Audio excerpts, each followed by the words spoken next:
Hello students, this is Syed Shafat Hami, your chemistry educator. आज हमारा तीसरा दिन है। Some basic concepts of chemistry, जो पहला चैप्टर हमने उठाया था क्लास 11 की केमिस्ट्री से, उसका आज हम दूसरा टॉपिक स्टार्ट करने वाले हैं और टॉपिक रहेगा physical and chemical properties of matter. इससे पहले हमने डिस्कस किया था नेचर ऑफ मैटर, जिसमें हमने फिजिकल और केमिकल क्लासिफिकेशन ऑफ मैटर के बारे में बात की थी। लेकिन आज की इस वीडियो में हम सीखेंगे फिजिकल और केमिकल प्रॉपर्टीज ऑफ मैटर के बारे में। क्या है इसका मतलब, समझते हैं अच्छे से। पहले हम बात करेंगे यहाँ पे फिजिकल प्रॉपर्टीज ऑफ मैटर के बारे में। देखिए, अब आपने मैटर देखा, मैटर क्या होता है? हर वो चीज जो जगह पकड़े और जिसका अपना वजन हो, दैट इज कॉल्ड मैटर।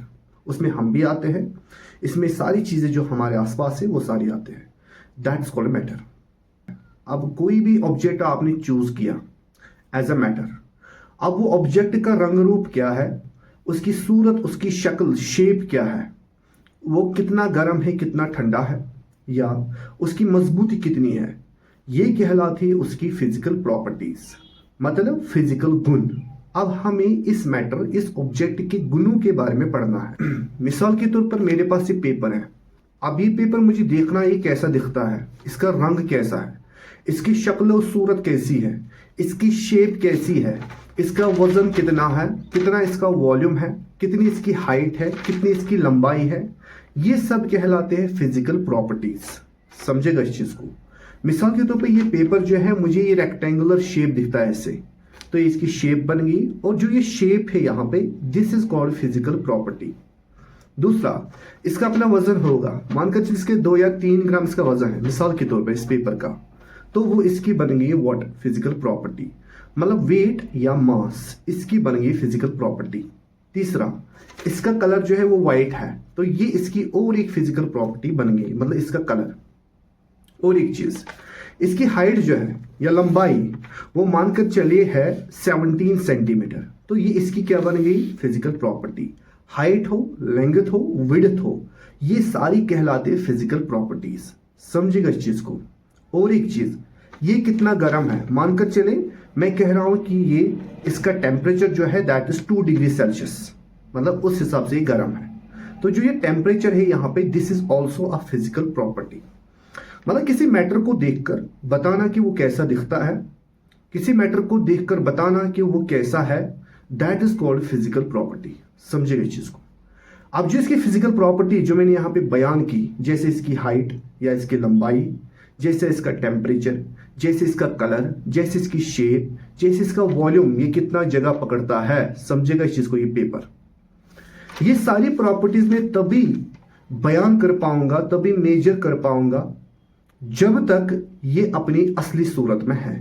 मिसाल के तौर पर समझाता हूं, मतलब ये पेपर जब तक अपनी सूरत में है, जब तक ये पेपर है, तब तक मैं पेपर का ही फिजिकल प्रॉपर्टी मेजर कर पाऊंगा और ऑब्जर्व कर पाऊंगा।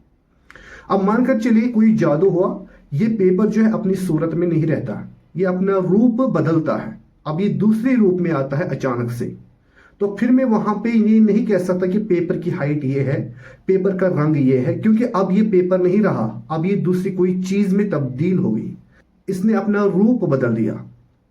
अब जब ये रूप बदलेगा, तब मैं इसकी वो प्रॉपर्टीज नहीं गिन पाऊंगा जो मैं एक पेपर के लिए गिन पा रहा था या नाप पा रहा था, क्योंकि अब ये दूसरा कोई नया सबस्टेंस बन गया। फिजिकल प्रॉपर्टीज हम तभी मेजर कर पाएंगे, तभी एक ऑब्जेक्ट के लिए ऑब्जर्व कर पाएंगे, जब तक वो ऑब्जेक्ट अपने असली रूप में होगा। जब तक ये पेपर अपने असली रूप में है, तब तक जाके मैं इसकी वो प्रॉपर्टीज बयान कर पाऊंगा और प्रॉपर्टीज गिन या ऑब्जर्व या मेजर कर पाऊंगा, जब तक ये अपने असली रूप में है। समझेगा इस चीज को। अब ये अपना असली रूप कब बदल सकता है? ये अपना रूप असल में बदल सकता है जब इसकी केमिकल कंपोजिशन बदल जाएगी। मतलब जिन केमिकल से मिलके ये बनता है पेपर, ये बनता है carbon, hydrogen, oxygen, calcium, sodium जैसे एलिमेंट्स का, वो सारे मिलके इस पेपर को बनाते हैं। और खुसूसन इसमें होते हैं सेल्यूलोज के मॉलिक्यूल्स, हम पढ़ चुके हैं ये। अब कार्बन, हाइड्रोजन, ऑक्सीजन, जब तक वो सारे एलिमेंट्स अपनी स्टेट में होंगे, अपनी ओरिजिनल स्टेट में होंगे, तब तक जो है इसकी केमिकल कंपोजिशन चेंज नहीं होगी। अब अगर वो एलिमेंट्स खुद को चेंज करने लगे, वो एलिमेंट जो है दूसरे किसी एलिमेंट के साथ जुड़ने लगे, बाहर से किसी दूसरे सबस्टेंस के एलिमेंट के साथ जुड़ने लगे, बॉन्डिंग करने लगे दूसरे एलिमेंट के एटम्स के साथ, तब जाके मैं कहूंगा कि इसकी केमिकल कंपोजिशन इसके एलिमेंट्स में चेंज आ गया। अगर वो हुआ तो समझना इस पेपर का जो असली रूप है वो बिगड़ जाएगा, ये नया रूप इख्तियार करेगा, एक नया सब्सटेंस बन जाएगा। तब जाके मैं उसी पेपर की प्रॉपर्टी गिन नहीं पाऊंगा। क्यों? ये तभी पॉसिबल है जब तक ये अपने असली रूप में है। अब ये अपना असली रूप दूसरे रूप में बदल सकता है, अब ये दूसरा नया सब्सटेंस बन सकता है तब जब इसके अंदर जो मौजूद एलिमेंट्स हैं वो बदल जाएंगे, वो दूसरे एलिमेंट्स के साथ बॉन्डिंग करेगा, तब जाके इसका अपनी असली रूप बिगड़ जाएगा। अब देखिए कैसे, सुनिए। ये मैंने यहां पे गिलास लिया, इस गिलास पर मैं इस पेपर को रखता हूं, अब मैं इस पेपर को जलाता हूं। देखिए जलने से क्या होगा, ये देखिए ये पेपर जल रहा है। अब आप देख रहे होंगे यहां पे जलने के दौरान जो इसमें कार्बन है वो धीरे धीरे रिएक्ट करेगा इस ऑक्सीजन के मॉलिक्यूल के साथ जो हमारे आसपास होते हैं, बनाएगा एक नया substance that is called carbon dioxide, और पीछे और एक नया सब्सटेंस रहेगा दैट इज ऐश। अब देखिए सुनिए, अब ये वो पेपर नहीं रहा, इसने अपनी असली सूरत, अपना असली रूप जो है बदल दिया, एक नया सब्सटेंस में ये अब कन्वर्ट हो गया। तो अब मैं उसी पेपर का वो फिजिकल प्रॉपर्टी गिन नहीं पाऊंगा, ना मेजर कर पाऊंगा, ना ऑब्जर्व कर पाऊंगा। क्यों? अब ये सारा चेंज हुआ है। अब ये पेपर वो व्हाइट कलर का पेपर नहीं रहा, अब यहां पे देखिए ग्रेश ब्लैक का ऐश बन गया। अब इसकी फिजिकल प्रॉपर्टीज में गिन पाऊंगा, अब इसकी फिजिकल प्रॉपर्टीज मैं बयान कर पाऊंगा, न कि उसी पेपर। क्यों? उस पेपर ने अपने आप को बदल दिया। तो फिजिकल प्रॉपर्टी आप तभी असल में बयान कर पाओगे, मेजर कर पाओगे, देख पाओगे जब तक वो चीज अपनी असली सूरत में, अपनी असली रूप में होगा। तो पेपर जब तक असली रूप में था तब तक मैं इसकी फिजिकल प्रॉपर्टीज को मेजर और ऑब्जर्व कर पा रहा था। अब ये नया सब्सटेंस बन गया, ये चेंज हुआ नए सब्सटेंस में, अब मैं इसकी वो फिजिकल प्रॉपर्टीज बयान नहीं कर पाऊंगा। यही होती है असल में फिजिकल प्रॉपर्टीज। तो फिजिकल प्रॉपर्टीज से मुराद क्या है? इसकी हाइट, इसकी स्ट्रेंथ, इसका मेल्टिंग पॉइंट, इसकी डेंसिटी, इसका वजन, इसका कलर, इसकी शेप, ये सारी कहलाते हैं फिजिकल प्रॉपर्टीज। ये आप तभी किसी चीज के लिए ऑब्जर्व कर पाओगे, मेजर कर पाओगे, नाप पाओगे जब तक वो चीज अपने असली रूप में होगा। समझेगा इस चीज को? असली रूप में कब होगा? जब तक ना वो अपने केमिकल को चेंज करेगा, अपने केमिकल मेकअप को चेंज करेगा, अपनी केमिकल आइडेंटिटी को चेंज करेगा। अगर एक बार ही चेंज किया तब जाके हम उसी चीज के वो फिजिकल प्रॉपर्टीज मेजर नहीं कर पाएंगे। So physical properties can be measured only when the substance is unable to change its chemical identity, तब जाके हम वो फिजिकल प्रॉपर्टीज उसकी बयान कर पाएंगे। तो फिजिकल प्रॉपर्टीज की एग्जांपल क्या है? आप यहां पे शेप, हाइट, टेस्ट भी है। समझिएगा इस चीज को। अब यहां पे जो ये प्रॉपर्टीज जो हमने बयान की फिजिकल, ये दो कैटेगरीज में अब बढ़ जाती है। एक होते हैं ऑब्जर्वेबल, दूसरी होते हैं मेजरेबल।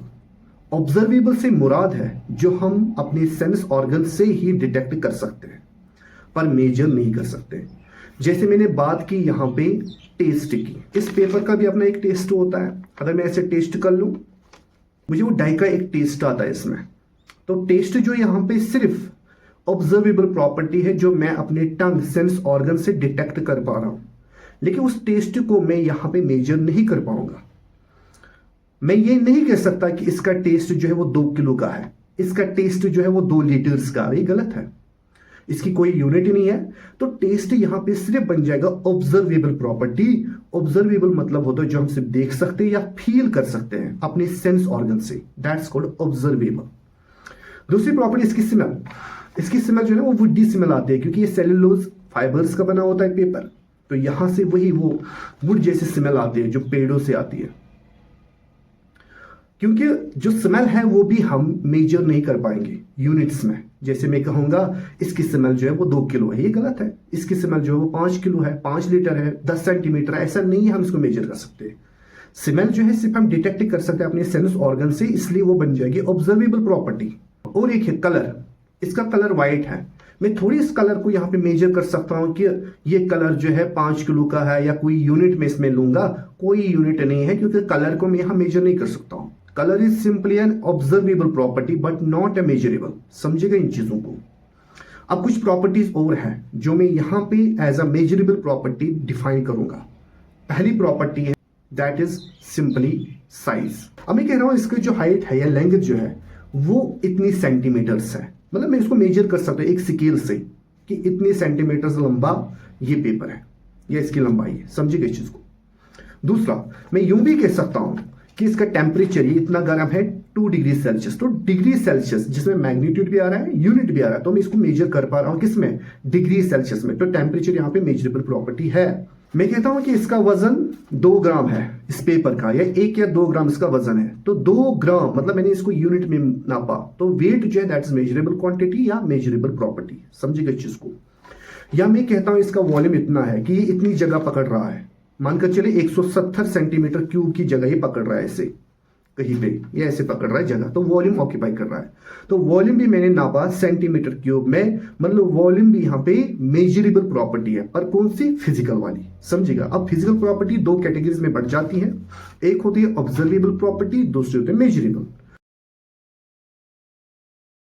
जब कोई चीज अपनी chemical composition, chemical makeup, elements को बदल रहा होगा, समझिएगा, तब जाके जो प्रॉपर्टी मेजर या ऑब्जर्व की जाती है that is called what, chemical property. Physical वो थी जो तभी मेजर की जा सकती है जब कोई सब्सटेंस अपना रूप चेंज ना कर रहा होगा, अपने केमिकल एलिमेंट्स को, अपनी आइडेंटिटी को ना लूज कर रहा हो, तब जाके जो प्रॉपर्टी मेजर और ऑब्जर्व की जाती है उस चीज के अंदर, they are called physical properties. Chemical properties इसका उल्टा है, ये तभी ऑब्जर्व हो जाएगी आपसे जब ये चीज खुद को दूसरी चीज में तब्दील कर रहा होगा। मैं फिर से एग्जांपल दूंगा। फिर से मैंने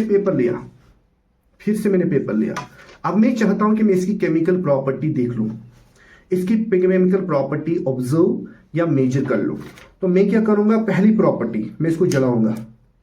अब देखिए मैं इसको जलाऊंगा, बताइए इसमें क्या हो रहा है, अभी इसमें कंबशन हो रहा है। तो कंबशन में क्या हो रहा है, कंबशन में ये पेपर के जो मॉलिक्यूल है वो दूसरे एलिमेंट के साथ, दूसरे केमिकल के साथ बॉन्डिंग करके खुद को चेंज कर रहे हैं, मतलब इसका केमिकल कंपोजिशन और केमिकल मेकअप जो है वो बदल रहा है और नए सब्सटेंस में ये तब्दील हो रहा है। अब जो ये प्रोसेस हो रहा है अभी जो यहाँ पे ये प्रॉपर्टी है दैट इज कॉल्ड कंबशन। अभी जो यहाँ पे ये हो रहा है ये कंबशन है, और कंबशन में कहूंगा यहाँ पे एक केमिकल प्रॉपर्टी है, ऐसी प्रॉपर्टी जिसमें मैं देख रहा हूं एक सब्सटेंस खुद को चेंज कर रहा है दूसरे सब्सटेंस में, अपनी केमिकल एलिमेंट्स को, अपनी केमिकल मेकअप को चेंज करके। समझिएगा। तब जाके जो मैं मेजर और ऑब्जर्व कर पाऊंगा यहाँ पे property, that would be what, chemical property. अब ये केमिकल प्रॉपर्टी है। दूसरी एग्जाम्पल आपने देखी होगी इसी तरह से, रस्टिंग, जंग लगना। रस्टिंग जो है उसमें भी आप देखेंगे जो लोहा होता है वो रिएक्ट करता है ऑक्सीजन और वाटर के साथ और बनाता है आयरन ऑक्साइड की एक जंग, जिसको हम बोलते हैं खाई, जिसको कश्मीरी में बोलते हैं रस्ट। तो रस्ट वहां पे बनाएगा, वो आयरन ऑक्साइड की एक लेयर वहां बन जाएगी, वो एक केमिकल रिएक्शन भी है। तो रस्टिंग में क्या हुआ, खुद को बदल रहा है आयरन दूसरे सब्सटेंस में, तो वो रस्टिंग जो है वो एक केमिकल प्रॉपर्टी है। क्यों, आप दरअसल रस्टिंग तब देख रहे हो जब आप देख पाओगे कि एक सब्सटेंस दूसरे सब्सटेंस में तब्दील हो रहा है, तो रस्टिंग यहां पे केमिकल प्रॉपर्टी है। इसी तरह से एसिडिटी का मतलब होता है जब कोई एसिड दूसरे सब्सटेंस के साथ रिएक्ट कर रहा होगा। एसिडिटी का मतलब होता है कि कोई एसिड कितनी स्ट्रांगली अपने H+ आयन्स को रिलीज कर रहा है। मानकर चले आपने सोडियम डाला HCl के अंदर, अब ये HCl कितनी स्ट्रांगली अपने H+ आयन्स को इस सॉल्यूशन के अंदर रिलीज करेगा, वो कहलाएगी उस HCl की एसिडिटी। तो एसिडिटी एक केमिकल प्रॉपर्टी है क्योंकि इस दौरान आपको ये दिख रहा है कि एसिड जो है वो रिएक्ट कर रहा है दूसरे एलिमेंट के साथ और नया सब्सटेंस बना रहे हैं। क्योंकि अब एसिड की वो पहचान नहीं रहती है, जब HCl रिएक्ट करता है ना सोडियम के साथ, वो बनाता है H2 गैस यानी कि हाइड्रोजन गैस और बनाता है नया कंपाउंड NaCl, सोडियम क्लोराइड, जो एक केमिकल रिएक्शन है। अब ये केमिकल रिएक्शन जो है ये हो रही है, इस दौरान जो प्रॉपर्टी यहां पे सूट करेगी इन पर वो होगी एसिडिटी। तो एसिडिटी वो प्रॉपर्टी है जो हमें बताएगी किस तरह से एसिड रिएक्ट कर रहा है किसके साथ, एक मेटल के साथ या किसी दूसरे सब्सटेंस के साथ। इसी तरह से बेसिसिटी, बेसिसिटी का मतलब होता है जब बेस रिएक्ट करेगा दूसरे सब्सटेंस के साथ, मानकर चले एसिड के साथ, उसको न्यूट्रलाइज करने के लिए, उसका इफेक्ट कम करने के लिए, उसको न्यूट्रल बनाने के लिए। तो हम देखेंगे बेस जो है इसकी काबिलियत क्या है एसिड के साथ रिएक्ट करने की। जब हम ये काबिलियत नाप रहे होंगे ना, उसी को हम बोलते हैं बेसिसिटी। हम कहेंगे इस बेस की बेसिसिटी इतनी है, तो उसको मेजर भी कर सकते हैं हम पीएच स्केल पर। So this is all about what chemical properties. मुझे उम्मीद है कि आपको समझ में आ रहा होगा। आज हमने डिस्कस यहां पे की फिजिकल प्रॉपर्टीज और केमिकल प्रॉपर्टी। फिजिकल प्रॉपर्टी से मुराद सिंपली शक्ल और सूरत है, इसकी मजबूती, किसी चीज की स्ट्रेंथ, किसी चीज की हार्डनेस, किसी चीज का मेल्टिंग पॉइंट, किसी चीज का टेम्परेचर, किसी चीज की हाइट, किसी चीज की लंबाई। That is simply called what physical property. Physical property तभी नापा जा सकता है या ऑब्जर्व किया जा सकते हैं जब वो अपनी केमिकल आइडेंटिटी को चेंज ना कर रहा होगा। कोई सब्सटेंस अपने केमिकल्स को दूसरे केमिकल के साथ रिएक्ट ना करा रहा होगा, उनके केमिकल मेकअप जो है सेम रह रहा होगा, समझेगा उस चीज को। That is called physical property. Chemical property इसका उल्टा है। केमिकल प्रॉपर्टी तभी मेजर की जाती है और ऑब्जर्व की जाती है जब एक सब्सटेंस दूसरे सब्सटेंस के साथ रिएक्ट करके नया सब्सटेंस बना रहा होगा। जैसे आपने देखा पेपर में कार्बन जो है वो रिएक्ट कर रहा है ऑक्सीजन के साथ, ये हमें पता चलता है कंबशन के दौरान। तो कंबशन यहाँ पे एक केमिकल प्रॉपर्टी है। इसी तरह से हमने पढ़ा फिर व्हाट एसिडिटी के बारे में। एसिडिटी में क्या होता है, जब एसिड रिएक्ट करेगा दूसरे सब्सटेंस के साथ तब हमें पता चलता है कि जो एसिड है वो किस रफ्तार से या किस काबिलियत से रिएक्ट कर रहा है दूसरे सब्सटेंस के साथ नया सब्सटेंस बनाने के लिए। तब जाके उसके लिए जो प्रॉपर्टी मेजर की जाती है दैट इज एसिडिटी, तो वो कहलाएगी आपकी केमिकल प्रॉपर्टी। केमिकल प्रॉपर्टी हमें इस चीज का इशारा देती है कि एक सब्सटेंस दूसरे सब्सटेंस में तब्दील हो रहा है। This was all about the physical and chemical properties. Tomorrow we will start a new topic. तब तक के लिए मुझे इजाजत दीजिए। अस्सलाम वालेकुम।